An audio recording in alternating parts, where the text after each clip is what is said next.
हाँ तो दोस्तों, आज हम प्रश्नावली 1.3 का पहला प्रश्न सिद्ध कीजिए कि वर्गमूल 5 एक अपरिमेय संख्या है। तो वर्गमूल 5 को अपरिमेय संख्या सिद्ध करने के लिए पहले हम इसको मानेंगे कि वर्गमूल 5 एक परिमेय संख्या है। तो इसका हल आइए देखते हैं।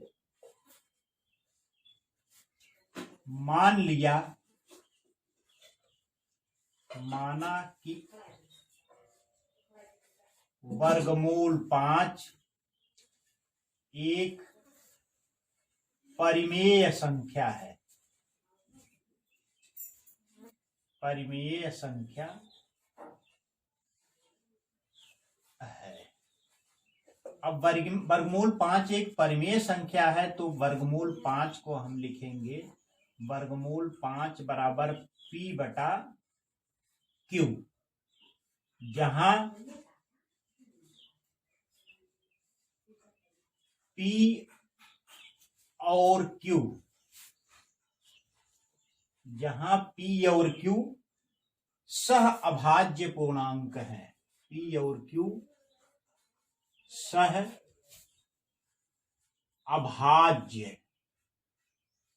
जहां P और Q सह अभाज्य पूर्णांक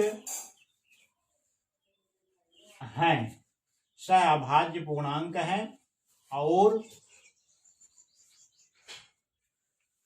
Q शून्य के बराबर नहीं है।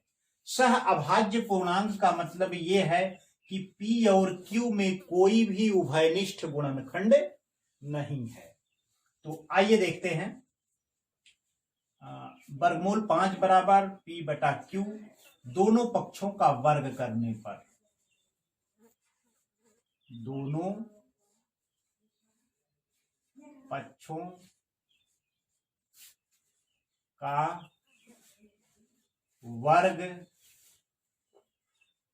करने पर, आइए हम दोनों पक्षों का वर्ग करते हैं। तो वर्गमूल 5 का जब आप वर्ग करेंगे तो ये हो जाएगा वर्गमूल 5 का वर्ग बराबर हो जाएगा P का वर्ग बटा Q का वर्ग, या ये हो जाएगा आपका 5 बराबर P का वर्ग बटा Q का वर्ग। अब ये हो गया आपका 5 बराबर P का वर्ग बटा Q का वर्ग, या इसको आप इस प्रकार से लिख सकते हैं। अब Q स्क्वायर को आप इधर लाएंगे तो 5 गुणे Q स्क्वायर बराबर हो जाएगा P स्क्वायर।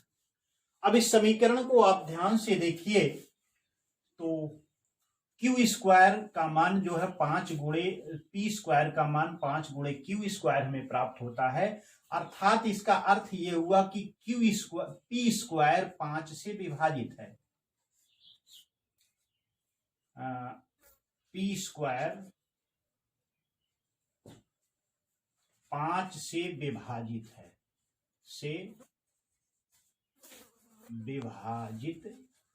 है। P स्क्वायर 5 से विभाजित है, या P स्क्वायर का 5 एक क्या हो जाएगा, गुणनखंड हो जाएगा। अब चूंकि P स्क्वायर 5 से विभाजित है तो P भी 5 से विभाजित होगा। ये हमारी प्रमेय कहती है कि अगर किसी संख्या का वर्ग किसी संख्या से विभाजित है तो उस संख्या से वह संख्या भी विभाजित होगी। तो ये हो जाएगा P 5 से विभाजित है।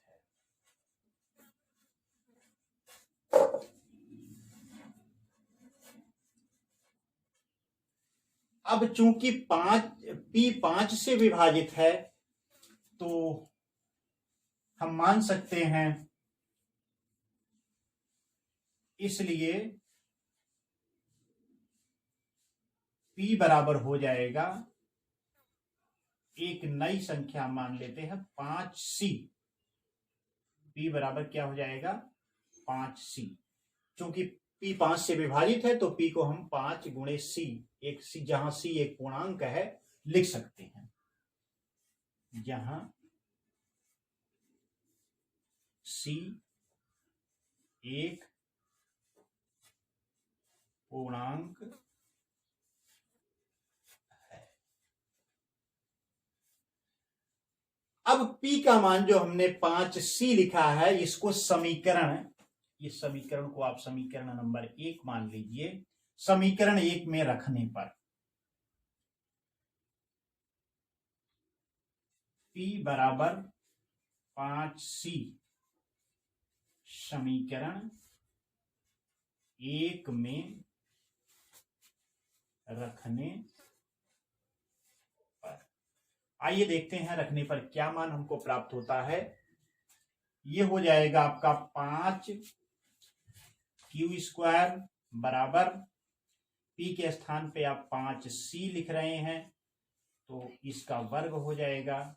ये हमें प्राप्त हो जाएगा 25c का वर्ग। अब इससे आप q का वर्ग बराबर हो जाएगा 25c का वर्ग, और 5 जो इधर है ये आकर के भाग दे देगा यहाँ पर। ये आपको प्राप्त हो जाएगा 5 25 25 यानी 5c का वर्ग। q का वर्ग जो हो गया 5c के वर्ग के बराबर हो गया। अर्थात अब यहां पर आप देख सकते हैं कि q² बराबर जो है 5c² हमको प्राप्त हो रहा है। अर्थात यहां पर 5 गुणे c² बराबर q² है, इसलिए q² जो होगा 5 से विभाजित होगा। ये इंगित करता है q² 5 से विभाजित है।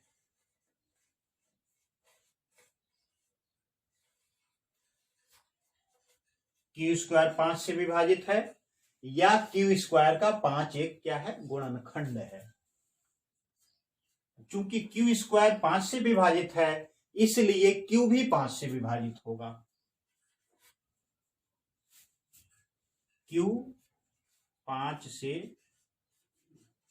विभाजित है।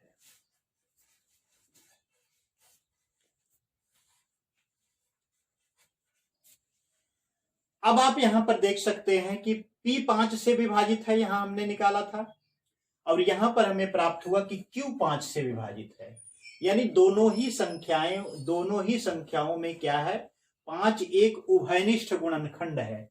लेकिन हमने यहां पर क्या माना था, p बटा q, जहां p और q सह अभाज्य पूर्णांक है, यानी इनमें कोई भी उभयनिष्ठ गुणनखंड मौजूद नहीं है। लेकिन हमारी कल्पना, जब हमने कल्पना किया कि वर्गमूल 5 एक परिमेय संख्या है, तो हमें यह विरोधाभास प्राप्त होता है कि इसमें दोनों में एक उभयनिष्ठ गुणनखंड जो विरोधाभास के रूप में प्राप्त होता है। इसलिए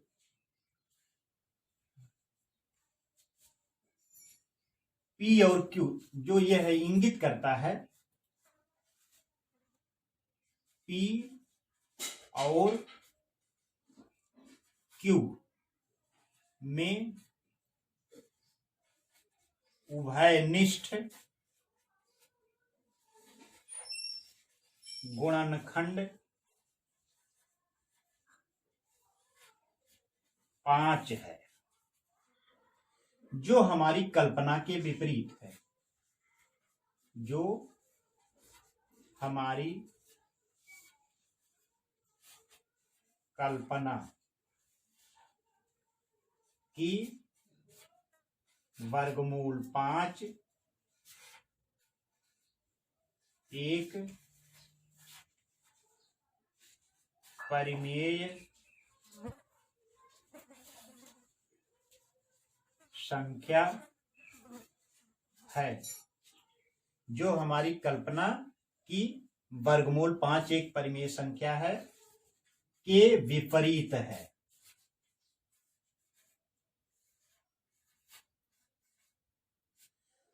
अतः यह एक विरोधाभास प्राप्त होता है। यह विरोधाभास क्यों प्राप्त होता है? क्योंकि हमने इसको एक परिमेय संख्या मान लिया है। तो इस विरोधाभास के कारण क्या हो जाएगी, वर्गमूल 5 एक अपरिमेय संख्या है, अपरिमेय संख्या है।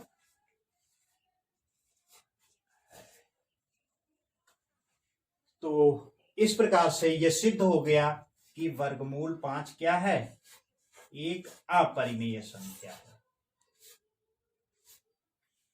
आइए हम बढ़ते हैं अगले प्रश्न की तरफ।